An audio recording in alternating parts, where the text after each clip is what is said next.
Today, we are pleased to have as our guest Stephen Batchelor, one of the mentors of secular Buddhism. That's Mike Slott from the Secular Buddhist Network and Ayda Duroux, together with Saskia Graf from the Buddha Foundation. My name is Jochen Weber. I'm the co-founder of the Buddha Foundation in Germany. The Buddha Foundation is a platform and network for people who are interested in secular Buddhism and mindfulness. Today's topic is an evolving and exciting mindfulness course project called Mindfulness Based Ethical Living, or in short, MBEL, MBEL. Stephen and I came up with this idea a few years ago at one of our study retreats. Many people came to the retreats with previous experience of some kind of mindfulness practice. But it became obvious that many of them were missing something in the long run. For example, after having done an MBSR course. They came to the secular Dharma workshops to embed mindfulness more deeply in their living, especially as an ethical path for their own lives and for our planet. Which brings us to the first question to Stephen. How would you explain the ethical and philosophical foundations of mindfulness-based ethical living? Okay. Well, thank you very much, Jochen. It's a very, very big question. How would I present the philosophical and ethical basis of MBEL? Because they go back a long way. I mean, in many ways, the basis for this program is pretty much everything that I've been involved in my studies of Buddhism, particularly over the last 30 or 40 years. MBEL I see really as the flowering of a 30 or 40-year process of inquiring into how do I lead an ethical life? How do I understand the kind of person I am, the kind of world I live in, which are, on the one hand, ethical, on the other hand, philosophical questions. And as that inquiry has developed over this period of time, I find that my philosophy as a Buddhist has become increasingly secularized, that many of the standard Buddhist ideas that people would be familiar with, I've let go of. Rebirth and karma and the Four Noble Truths and so on have fallen away in this process and have brought me to what I feel to be a much more clear and focused and, most importantly, workable and useful basis of a practical philosophy, which I think of as essentially a practice of four tasks, which is very much central to the structure of mindfulness-based ethical living. And those four tasks have emerged quite explicitly from the early Buddhist tradition, although they're not referred to so much in traditional Buddhist teachings. Nonetheless, I feel they tap into something which does not require any kind of metaphysical belief, that it is pragmatic, and it has at its core the question of how to live well.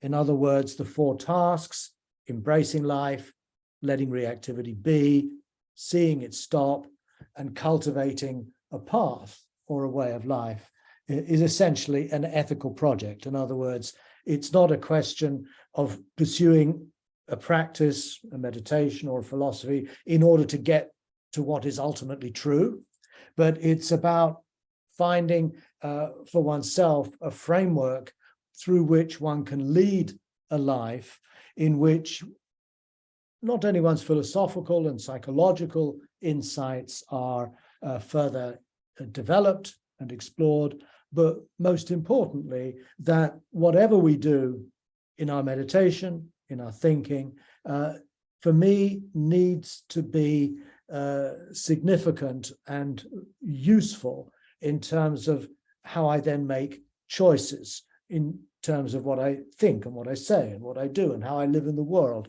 I feel that it's that kind of pragmatism that characterizes this ethical philosophy, as we could perhaps call it, that we're now giving the name mindfulness-based ethical living. Thank you.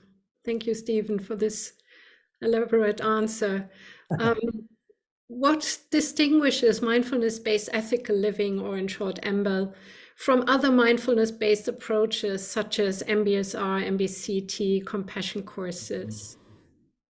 Well, to the extent to which I'm familiar with those approaches, and I'm not a psychotherapist, I'm not someone who's ever used any of those practices, is that MBEL is not primarily concerned with addressing a pathology like stress or anxiety or depression.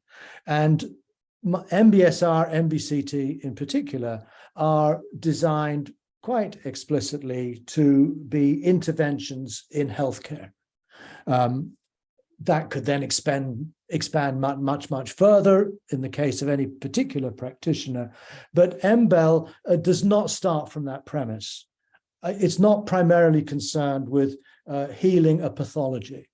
It's concerned really with seeking a framework within which to lead an ethical life that is based upon the practice of mindfulness. So it's mindfulness-based, and in that sense, it mirrors the work of Jon Kabat-Zinn and others in MBSR and so forth. But because it has a wider reach, it's actually seeking to frame our lives in all aspects of our humanity, not just our inner life, as it were. It seeks to incorporate our relationship to the social world, our understanding of how collective patterns of belief and opinion and behavior become internalized. They're not necessarily the sort of problems that Buddhism might speak about, but issues like homophobia, racism, and so forth are for me just as central to this practice as greed and fear and hatred and so forth and so on.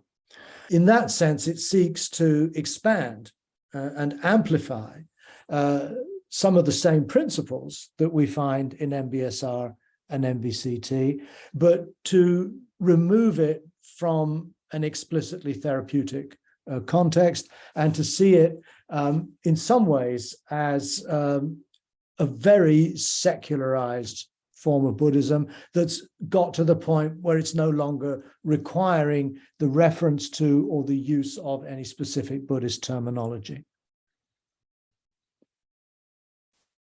Thank you, Stephen. And what kind of skills are cultivated in the MBEL course, and how can MBEL be helpful for your own life? Again, there's a whole range of skills. It's not, mindfulness is obviously a very central one. What we find in MBEL, though, is mindfulness is classified according to the particular task it's engaged with. So we might speak of an existential mindfulness when we're embracing our situation. We might talk of a more therapeutic mindfulness. Perhaps they're more akin to MBSR, MBCT, when we work on coming to terms with our own reactive patterns. We might speak of a more contemplative mindfulness that is focused really on coming to dwell and coming to rest in a non-reactive space. And particularly as we embark on a path, on cultivating a path, we can speak of an ethical mindfulness that is a mindfulness that's not just aware of feelings or sensations or mind states, but a mindfulness that bears in mind our values, that bears in mind what it is that we're trying to become as moral beings. So in other words, even when we talk of the practice of mindfulness, it's become somehow more elaborated than we might encounter it on, say, an MBSR retreat or even a Buddhist Vipassana retreat. So in that sense, I think it expands the basic practice of mindfulness, but it also brings into play a wide range of other activities that we would perhaps not come across as practices presented, say, in MBSR, or for that matter, in Buddhism. And I think particularly here of the practice of creativity, the practice of cultivating the imagination, which are not topics generally thought of in the context of mindfulness. But it seems to me that if we're to think of this approach as an approach to our life as a whole, it means that we need to identify areas of our life that perhaps we haven't paid sufficient attention to. In my own case, that would apply, for example, to working creatively. It would also apply very much to opening up and expanding my sense of ethical engagement with particular issues that I might be concerned about in the world. It would bear in mind the deeper questions of what does it mean to be fully human. It might also, come to cultivate a certain sort of wonder or questioning or inquiry that is not aimed at enlightenment or some particular traditional Buddhist insight, but is simply a cultivation of the very essential human quality we have of curiosity, of a perplexity, of the capacity to look more deeply into the nature of what's going on, not just in ourselves, but in the world. I also feel that another practice that this then leads to is a practice of aesthetics. This may not be explicitly a practice of a particular art form, but nonetheless to bring into one's practice of MBEL, into the practice of one's life, a keener sense of what constitutes beauty, what constitutes sublimity, to train oneself to attend to a whole range of human experiences that may not necessarily be found simply in the practice of mindfulness itself. Wonderful. Thank you, Stephen. I mean, I think you really presented in sort of explaining how this approach kind of enlarges and expands in various ways what MBSR and the mindfulness-based modalities have been doing. I think you've given a really wonderful explanation of that. And I wonder, as you talked about the ways in which we can develop skills in a variety of different domains as we become more mindful, how do you see this MBEL impacting on our contemporary culture and society? In other words, if we were to more and more people were to take up an MBEL approach to life, how do you see that affecting our society and culture? That's a very good question, but one for which I don't have a ready-made answer. I think all I can really hope for is what I probably hope for with all of my work over the years, is that when I write a book, I hope that that's going to somehow be of benefit to the reader, and the reader will hopefully be impacted by it in a way that might make him or her, have different ideas, new ways of looking at their lives. And that, incrementally, with many people around the world reading the same material, could have an impact.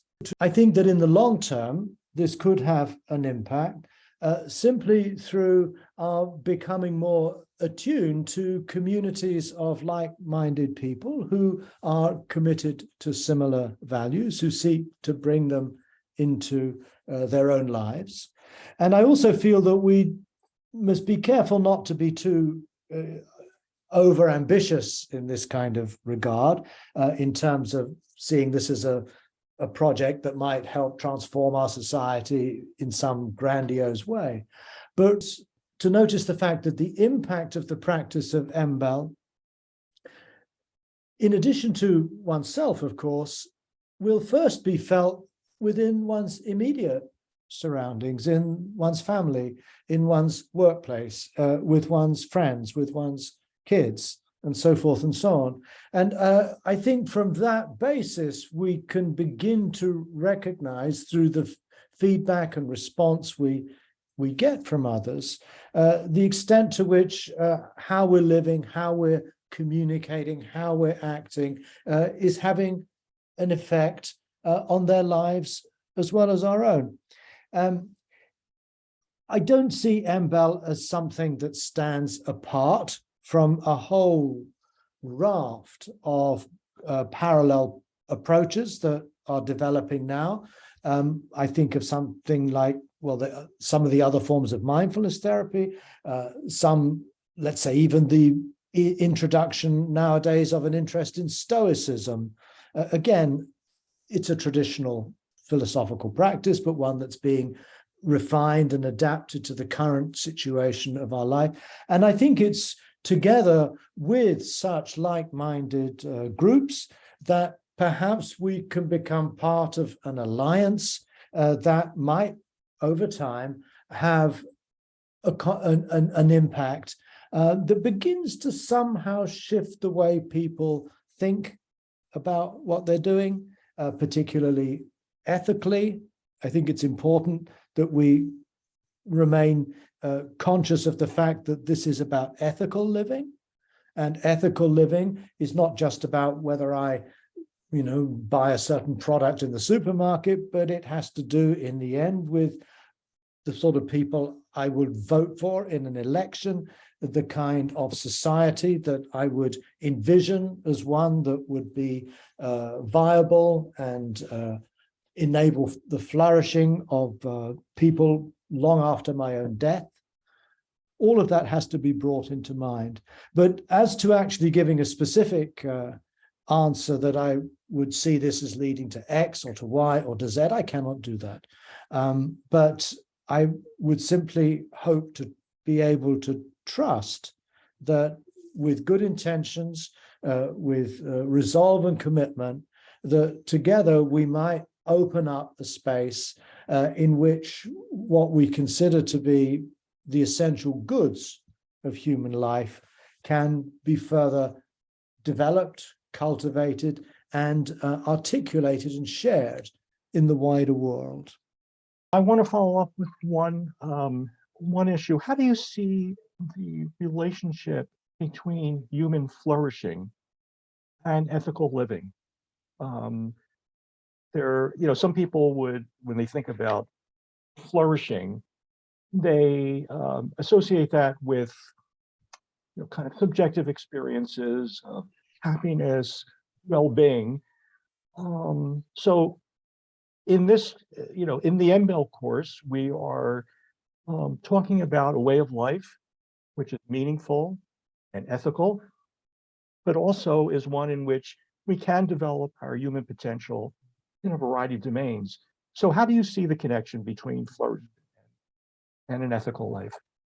Well, as you are as you are certainly aware, the 32 virtues and skills that kind of form the main framework of this approach culminate with flourishing.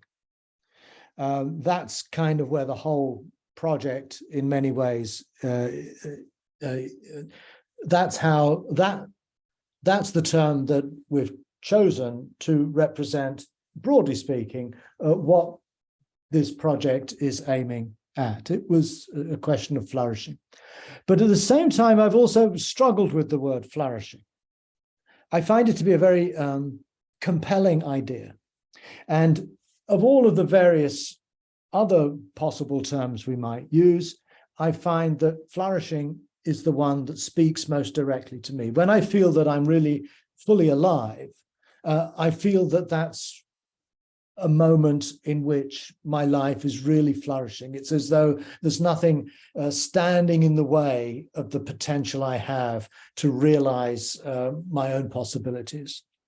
And so to that extent, flourishing is a kind of code for leading a life in which we are optimally realizing what we value most deeply in lives, when we feel that what we're saying and what we're doing and what we're thinking and how we're feeling are all, as it were, in alignment They're all somehow coming together, working together. We've at least momentarily got out of feeling, conflicted, pulled one way here, another way there, and as a result, feeling kind of stuck. And that's an example of not flourishing. We're struggling. We're in a kind of stasis where we're not really flowing at all. So flourishing has to do with this sense of flow, which is a psychological idea we'll find elsewhere as well. But it has to do, I think, with freeing up.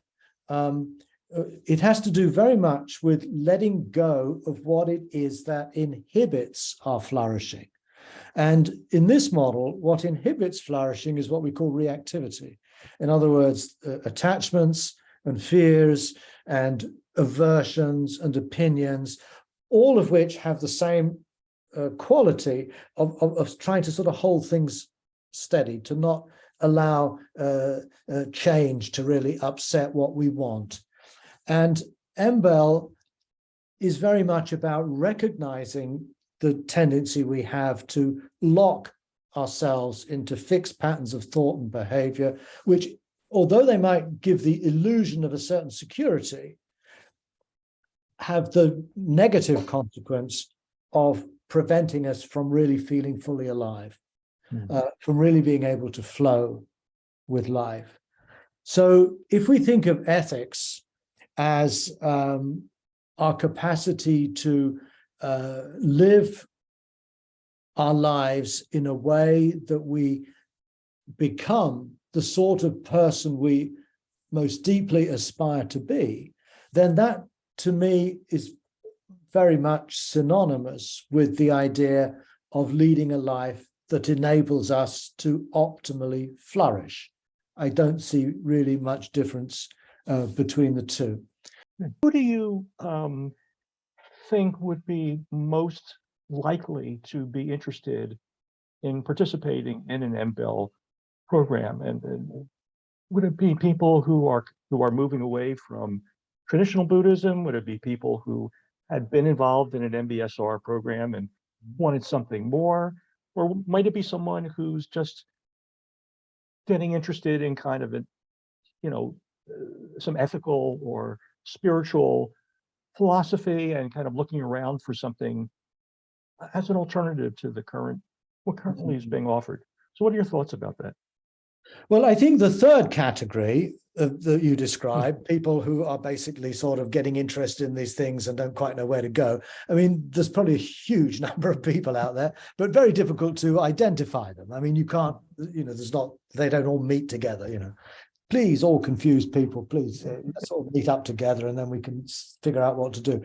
So yes, certainly, I think people who are undecided, as it were, as to how they wish to live and are looking for some kind of model of human life that might inspire them, then yes, certainly for those people. But I think to be more practical here, the intent, the sort of people I have in mind who would be drawn to this would be those who have already got some familiarity with the background.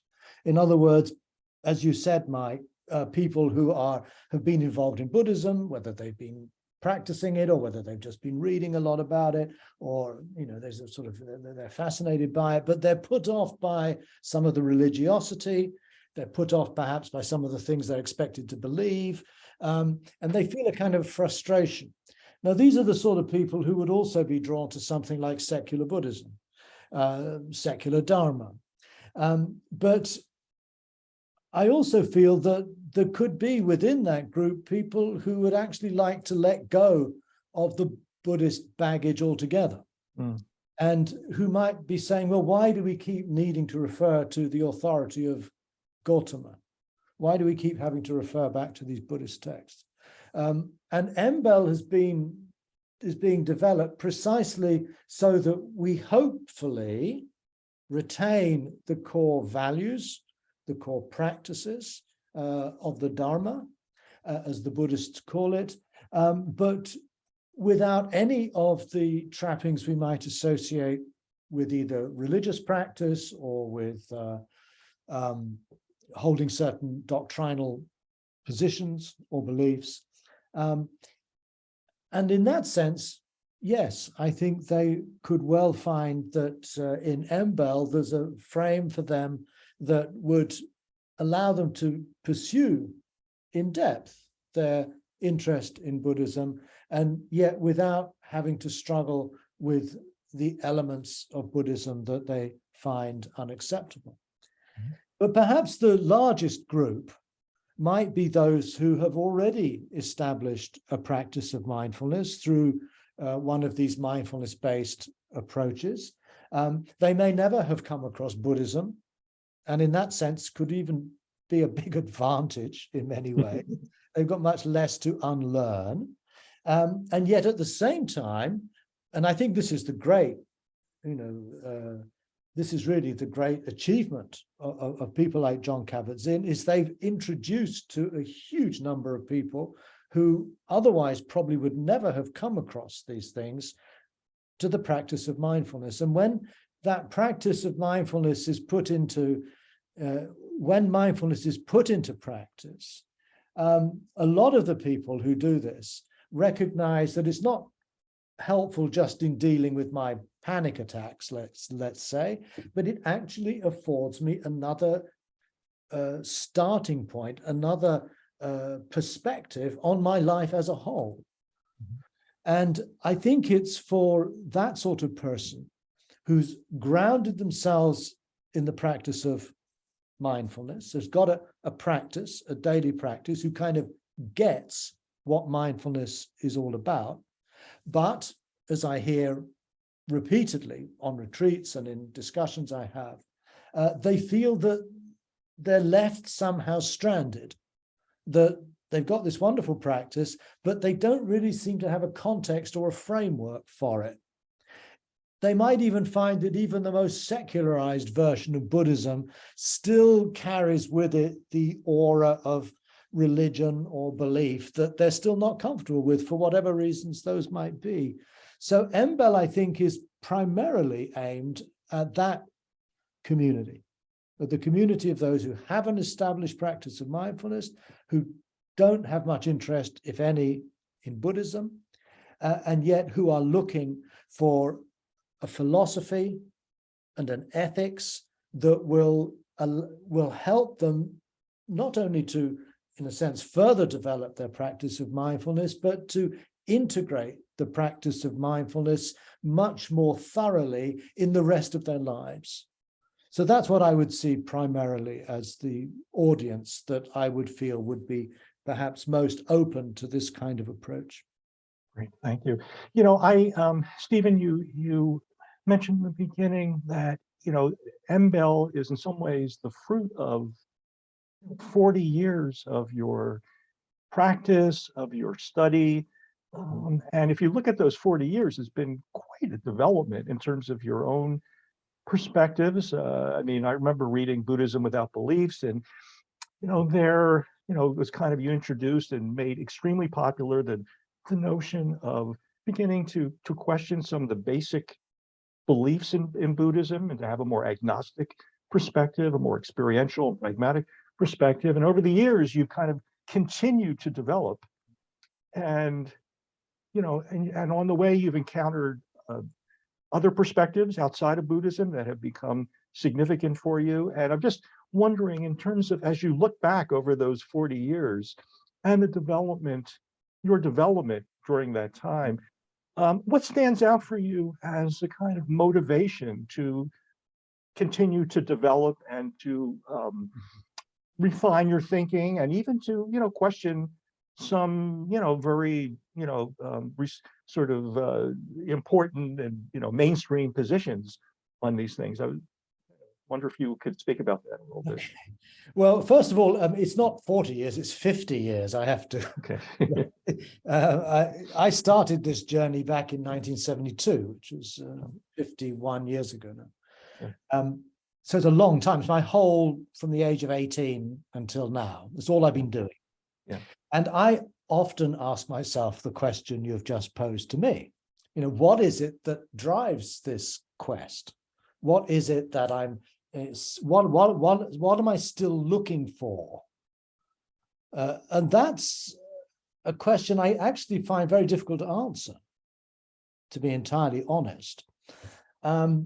Because I think a lot of what drew me to Buddhism was not rational, in the sense that, I accepted Buddhism because it made sense and because I could accept its doctrines and so forth and so on. The reason I was drawn to the Dharma, to Buddhism, was far more an intuitive thing, and it had a lot to do with actually the living Buddhists that I met in India at that time. I felt that here were people, not just, great Tibetan lamas, but ordinary, men and women in the Buddhist communities in India that I was part of. I felt there's something here that I really want, to put it crudely. I'd like to be like them, almost as basic and simplistic as that. And I suspect for many of us who are drawn to Buddhism, it's often those kinds of encounters that actually are the real spark, that give us the resolve, the confidence, the yearning to pursue this path further. And so that's where I think it starts, really. And it continues that way too. I find that what really inspires me to keep going is very often, again, encounters with people, with men and women from all kinds of backgrounds, not Buddhist necessarily at all. In fact, I find more recently the figures who have inspired me in my work are not coming from the Buddhist community at all. But nonetheless, there is still that continuity, that's still that thread, this quest that's driving me on. And I guess in some ways also it has to do with experiences that I've had over this time, experiences that have somehow given me some insight into what this tradition is about. Whether that's through meditation or whether it's through reflection, doesn't really matter. But in some ways, I think what has sort of sustained this quest is my practice of Zen, which I learned as a monk in Korea, which has to do with giving primacy to questions rather than answers. So in other words, if your quest into something is primarily driven by the hope of some result, some goal, some real enlightenment or something, you'll always be somehow, in a sense, dazzled and, I think, inhibited by this vision of what it is that you're trying to get. What I found in Zen is that by focusing instead on the primary existential questions, who am I? What is life about? And what is death? By staying with those questions and rather than trying to find answers, to actually begin to realize that the power of questioning is actually far more enriching than coming up with some answer. And so in that sense, I've kind of stopped thinking in terms of where this is going, and instead have come more and more to trust the primary kind of astonishment, perplexity, amazement that for me becomes more and more and more the heart of this practice, to be able to embrace one's own uncertainty in a very radical way, to let go of the idea that one day I'll arrive at some insight or some solution to the world's problems. I think there's a great danger that by losing touch with the sources of our own confusion, our sources of our own ignorance, sources of our own astonishment, that we can easily turn something like MBEL into another dogmatic system, into another kind of quick fix solution to the world's problems. I don't see it that way at all. I see this as an open-ended quest. Remember that quest, question in English are the same root. I see it as an open-ended quest to be more interested by the challenges and the puzzles and the conflicts that arise as we proceed, rather than always trying to somehow see ahead to some final outcome that lies there just at the end of the rainbow, as it were. So thank you, Stephen. MBEL has a framework, and you call these the 4 tasks, and you call them ELSA, this acronym ELSA. ELSA is a practice of care, you say. And the whole course, MBEL, is kind of, it's about ethical living, but it's very much about care. Would you like to say something about this word care and the relation to MBEL? Okay, well, I'm glad you brought that up, Ayda. Care is a very, very central idea. It's not even a central idea. It's the idea that contains the whole project. It's a very inclusive idea. And in fact, I think we could speak of MBEL as an ethics of care, which is a term that's not my own. There already exist versions of an ethics of care. But care, I mean, I use the word care as a translation of a Buddhist term, appamada, which is often rendered as diligence or heedfulness or something, but I think the word care captures it rather well. From a Buddhist perspective, the Buddha describes care as the elephant's footprint. In other words, it's the footprint, the largest footprint that you'll come across in the jungle, and into that footprint you can put the footprints of all the other animals. And in the same way, the Buddha understood care as the virtue that includes all other virtues. And that's very much the starting point for my understanding of care. I've expanded it by referring to other traditions, but at the root, that's where the heart of it lies. And I understand the 4 tasks, or ELSA, as you mentioned, embracing life, letting go of reactivity, seeing it stop, and acting. I see that as basically a phenomenology of care. In other words, if you were to ask, what is care made of? If we could pull it apart, what would it look like? What are its structural features? Then I would argue that its structural features are the 4 tasks.